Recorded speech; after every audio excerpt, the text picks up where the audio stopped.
Hello, Taurus, Sun, Moon Rising, and Venus signs. Kamusta kayo? Sana po ay nasa mabuti kayong kalagayan. Welcome back po sa Star Tarot. At kung bago kayo rito, welcome din po kayo. Please subscribe, like, share my videos, and leave me a comment kung naka-resonate po kayo. Thank you.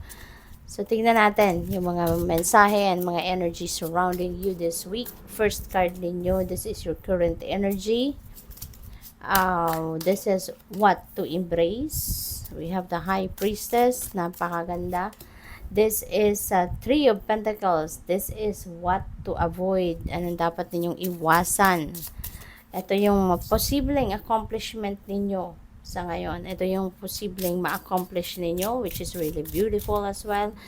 Ito naman yung mga blessings, no? Page of Wands, mga blessings, opportunities that might come your way. Ito naman si obstacle, no? Five of Wands, ayan. So, ito yung pwedeng maging challenge ninyo this week. At tignan natin kung ano yung advice sa inyo. This is what to keep in mind, no? In order for you to navigate this week effectively. We have the Knight of Swords. Ayan, so maraming pagbabago. So, yun. Tignan natin. Si Knight of Pentacles, ito yung inyong current energy. So, Knight of Pentacles is also very spiritual, no? Kaya, maganda to. Feeling ko dito, you are guided, you are divinely guided. Siguro yung mga pangyayari sa buhay ninyo sa ngayon at mga nararamdaman ninyo is divinely orchestrated talaga yan. At si Knight of Pentacles also is, this signifies opportunities.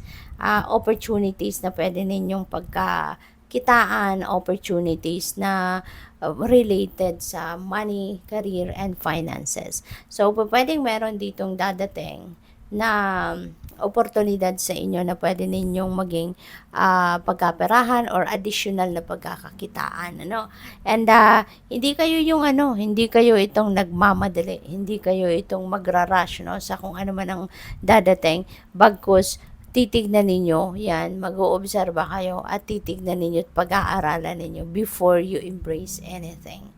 Before you do anything, yan ay talagang pagtutuunan muna ninyo ng pansin, panahon, atensyon, ibibigay ninyo yan in order for you to study, no, kung ano ang meron na kumakatok na oportunidad sa inyo, which is really good kasi ito na yung isa sa mga natutunan nyo na sa buhay in the past, no? You've learned a lot of lessons recently at isa dyan, no, yung pagiging sigurista, isa dyan yung pagiging clever, no, smarter, no, kaya yan ang i-apply ninyo sa ngayon.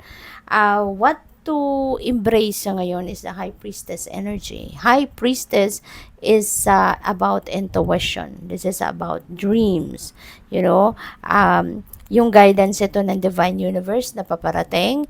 Kaya iniimbitahan kayo na lagi kayong mag-tune in sa inyong intuition because may mga important messages and intuitive messages and nudges, no, na ipapadala sa iyo ang universe to guide you, 'di ba? Kung papaano ninyo papatakbuhin ang buhay ninyo, around this week. Kaya pay attention to your intuition. Lagi kayong makinig, at magtiwala kayo. Magtiwala kayo at sundin ninyo kung ano yung binubulong ng intuition ninyo rather than listening to those marites and marisol sa paligid ninyo.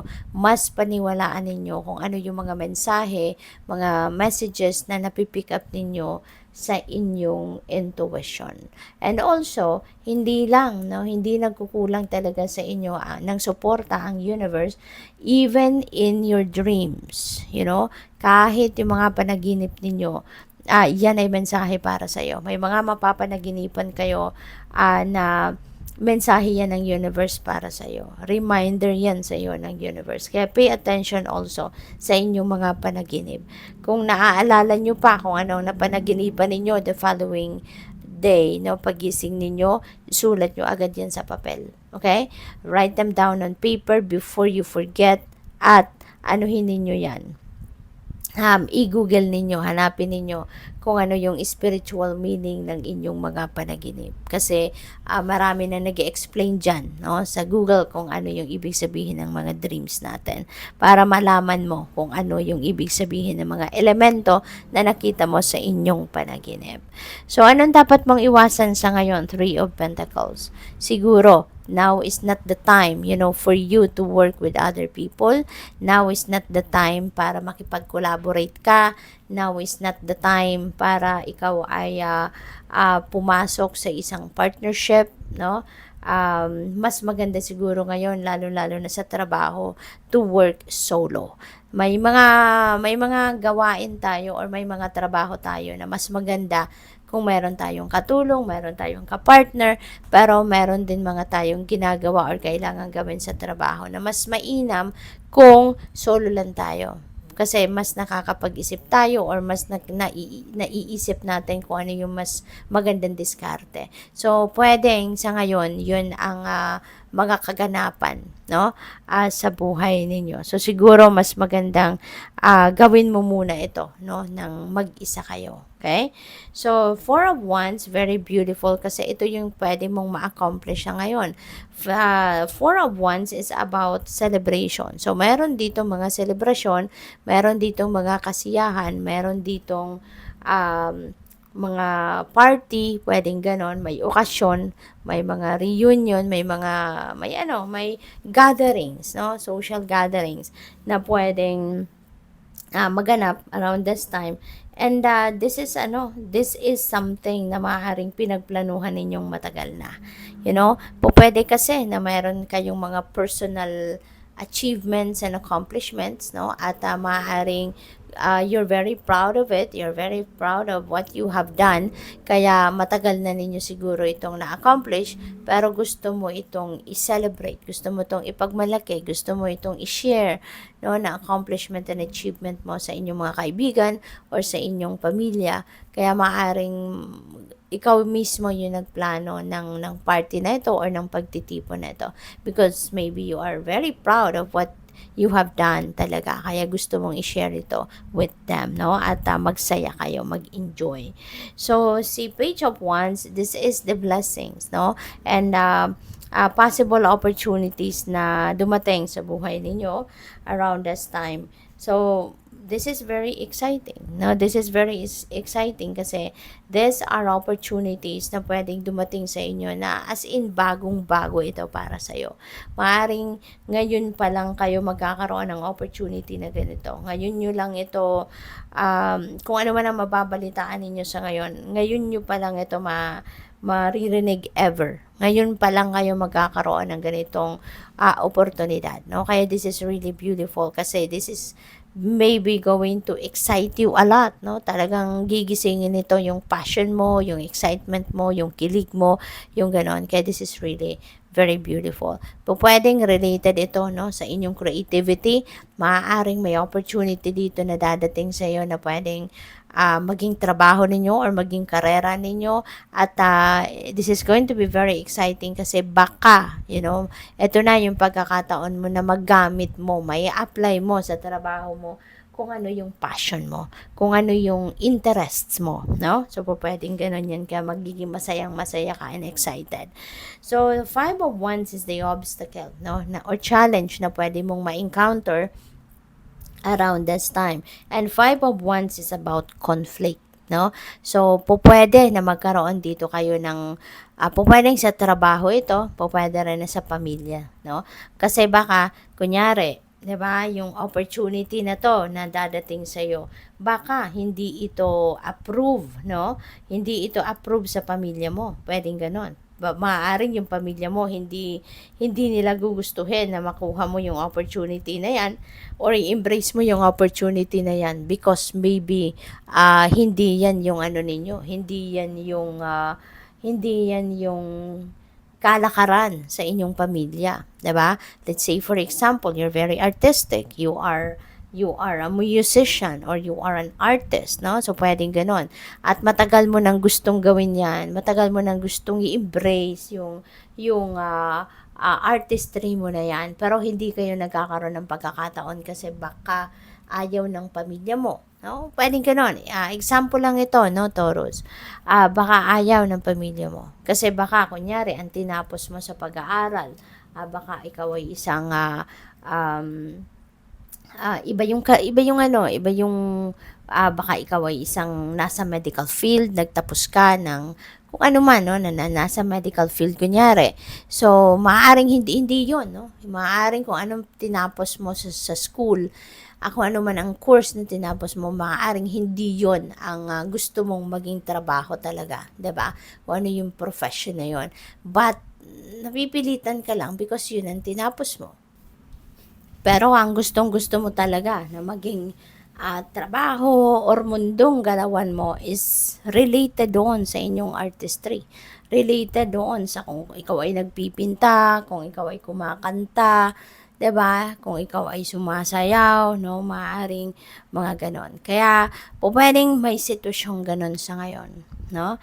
Na yung conflict na to is maaring ipinaglalaban mo or gusto mo nang ipaglaban ngayon kung ano talaga yung passion mo, kung ano yung gusto mo, habang nandiyan dyan ang opportunity. Kaya maaaring merong conflict dito between you and the people around you na pwedeng mga kapamilya mo.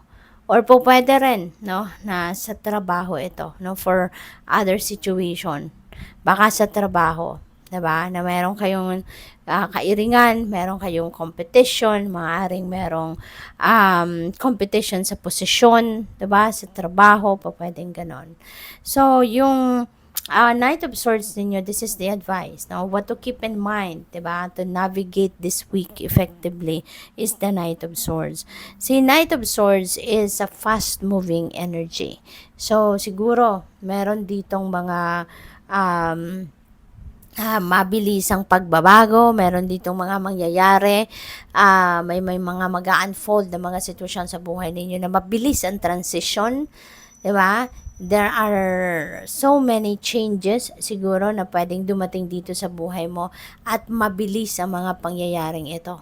You know, maaaring hindi mo to, yung bang hindi mo na siya mapag-iisipan, hindi ka na mabibigyan ng pagkakataon na mag-isip pa, dumiskarte pa, because the change is talagang siguro pagising mo, bago na, no? May mga bago nang nangyari, 'di ba? Yung magugulat ka na lang na, oh my God, 'di ba? Iba na. 'Di ba? Oh my God, ito na 'yon, 'di ba? Yung mga ganon. Kaya you need to be ready for anything. No, you always need to be ready for anything.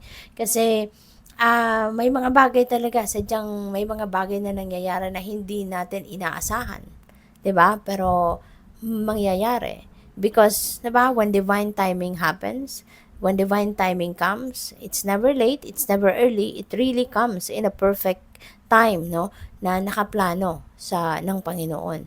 Kaya dapat lagi tayong ready for anything. We need to always be physically fit, no, mentally fit, emotionally fit and ready for anything, kasi life is in itself is very mysterious, 'di ba?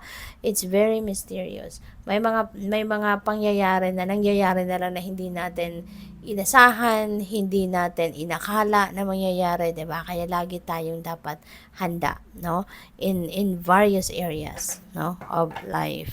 So tingnan natin kung ano pa yung mga mensahe sa'yo. We have love. Love is in the air. A great time for commitment and taking relationships to the next level. Ayan. So, siguro ang iba sa inyo dito may in love. Po pwedeng meron ditong nagliligawan. Kung single pa kayo, baka meron kayong kaligawan. At maaaring ito na yung time na kayo ay papasok na officially sa romantic relationship ninyo, or possible din ito, Taurus, na kung kunyari nasa relationship na kayo, baka ngayon kayo ay magpapakasal na, mai-engage na, 'di ba? Pwedeng may ganung ganap. So, good luck sa iyo. So, tingnan natin kung ano pa yung mensahe para sa iyo. Final message ninyo ito, be patient, all is well. Okay? Maging pasensyoso at pasensyosa. Remember to be patient, kasi alalahanin ninyo, Taurus, alalahanin nating lahat, no, na everything happens in divine order and timing. 'di ba? Mga nangyayari ang mga bagay-bagay sa mundo, sa buhay natin na hindi natin lahat kagustuhan, 'di ba? Kahit gustong-gusto natin kung hindi yung parte pa rin ng divine plan, no, na mangyari at that moment, hindi ba? Hindi rin mangyayari. Kaya we need to learn to be patient. Okay? At mag-surrender, learn to surrender to God, learn to surrender to the natural ebb and flow of life. Merong guarantee sa inyo dito, no? All is well. Kaya matuto kang magpasensya, matuto kang maghintay, huwag kang mag-alala. Lahat, no, is being taken care of for you. Okay? So, good luck po. Thank you for watching. Love and light. Namaste.